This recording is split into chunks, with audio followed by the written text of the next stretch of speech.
নরম তুলতুলে মালাই কেক বানানোর জন্য অবশ্যই আজকের রেসিপিটা আপনাদের দেখতে হবে। নমস্কার বন্ধুরা, কাকুলিস কিচেনে আপনাদের সকলকে স্বাগত জানিয়ে আজকে তৈরি করে দেখাবো সুজির মালাই কেক। একেবারে সহজ একটি রেসিপি, বানাতেও খুব বেশি সময়ের প্রয়োজন নেই, আর একদম ঘরে থাকা উপকরণ দিয়েই এই রেসিপিটা বানিয়ে নিতে পারবেন। ঘরের বাচ্চা থেকে বড় সবারই খুব পছন্দের হবে, আর এটা ডেজার্ট হিসেবেও আপনারা খেতে পারবেন। তাহলে চলুন দেখে নেওয়া যাক মালাই কেক বানানোর জন্য আমাদের কি লাগবে। সবার প্রথমে 2 কাপ মেজারমেন্ট কাপ করে সুজি নিয়ে নিলাম, আর সুজিটা একটু গ্রাইন্ডারে ঘুরিয়ে নিতে হবে, মানে আমাদের একটু মিহি সুজি লাগবে। আপনারা ছোট বা বড় যেরকমই সুজি নেন একটুখানি গ্রাইন্ডারে ঘুরিয়ে নেবেন। আর 2 কাপ সুজির জন্য আমি এখানে নিয়ে নিলাম 1 কাপ চিনি। চিনিটাও আমি একটু গুঁড়ো করে নেব, মানে পাউডার বানিয়ে নেব। দেখুন পাউডার বানিয়ে আমি সুজির মধ্যে অ্যাড করে দিলাম।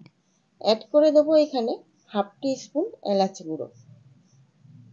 এলাচ গুঁড়ো দিলে খুব দারুণ একটা ফ্লেভার আসবে। অ্যাড করে দিলাম অল্প পরিমাণে নুন। এখানে অ্যাড করেছি হাফ কাপ মতো ঘি।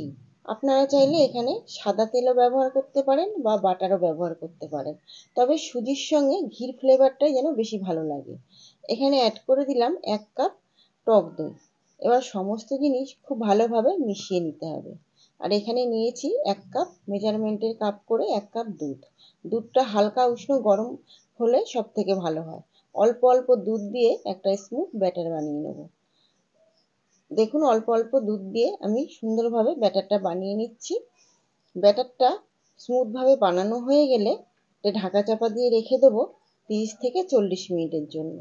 যেহেতু আমরা সুজির মালাই কেক বানাচ্ছি, এই জন্য রেস্টে রেখে দিতে হবে। সুজিটা ফুলতে কিছুটা টাইম দিতে হবে। দেখুন 30 থেকে 40 মিনিট পর আমি ফিরে আসলাম, সুজিটা অনেকটাই টাইট হয়ে গেছে।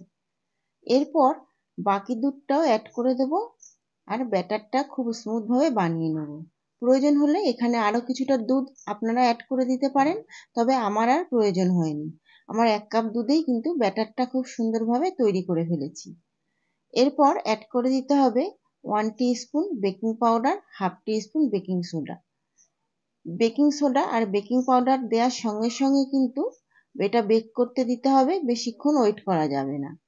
খুব ভালোভাবে মিশিয়ে নিলাম, আর যেই ট্রেটার মধ্যে আমি বেক করতে দেবো সেটার মধ্যে ঢেলে দিলাম। এইটার মধ্যে আমি আগে থেকে ঘি মেল্ট করে রেখেছিলাম, তাই জন্য নতুন করে আর কিছুই অ্যাড করলাম না, যেহেতু কাচের এটা, এখানে বাটার পেপারও দেওয়ার কোনো প্রয়োজন নেই।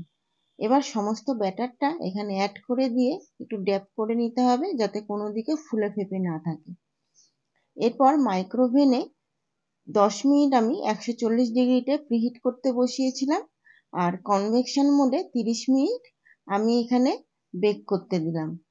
আপনারা চেক করে নেবেন, যদি প্রয়োজন হয় আরও কিছুক্ষণ বেক করে নেবেন, তবে আমার কিন্তু 30 মিনিটেই বেক হয়ে গেছিল। একটা টুথপিক দিয়ে চেক করে নিয়েছি। এবার একটা র্যাপিং পেপারের সাহায্যে কেকটাকে র্যাপ করে রেখে দেবো, আর এদিকে মালাইটা বানিয়ে নেব। একটা ফ্রাই প্যানের মধ্যে 1 কাপ চিনি অ্যাড করে দিলাম। চিনিটা ক্যারামেলাইজ করে নিতে হবে। দেখুন চিনিটা যখন একটু গলে এসছে, তখন ইন্ডাকশনটা একদম লোতে করে খুব সুন্দরভাবে ক্যারামেলটা বানিয়ে নিয়েছি। খেয়াল রাখবেন ক্যারামেলটা যেন কোনোভাবে পুড়ে না যায়। এরপরে আমি এখানে 500 ml দুধ আগে থেকে একটু গরম করে রেখেছিলাম, সেই দুধটাই ক্যারামেলাইজের মধ্যে অ্যাড করে দিলাম। দেখবেন ক্যারামেলটা একটু জমে জমে যাবে, কিন্তু আস্তে আস্তে আবার এটা দুধের সঙ্গে মিলে যাবে, চিন্তার কোনো কারণ নেই। এবার কিছুক্ষণ ফুটিয়ে নিয়ে অ্যাড করে দেবো 2 টেবিল স্পুন পাউডার মিল্ক। খুব ভালোভাবে দুধের সঙ্গে মিলিয়ে দিতে হবে। ভালোভাবে জাল করে নিয়ে নামাবার আগে এখানে 1 টেবিল স্পুন গোলাপ জল অ্যাড করে দিলাম, খুব সুন্দর একটা ফ্লেভারের জন্য। মালাইটা আমরা খুব বেশি গাঢ় করে জাল দেবো না, তাহলে কিন্তু কেকের মধ্যে মালাইটা ঢুকবে না। একটু পাতলা অবস্থাতেই গ্যাসটা বন্ধ করে দিলাম, আর ঠান্ডা হয়ে গেলে কিন্তু মালাইটা আরেকটু গাঢ় হয়ে যাবে।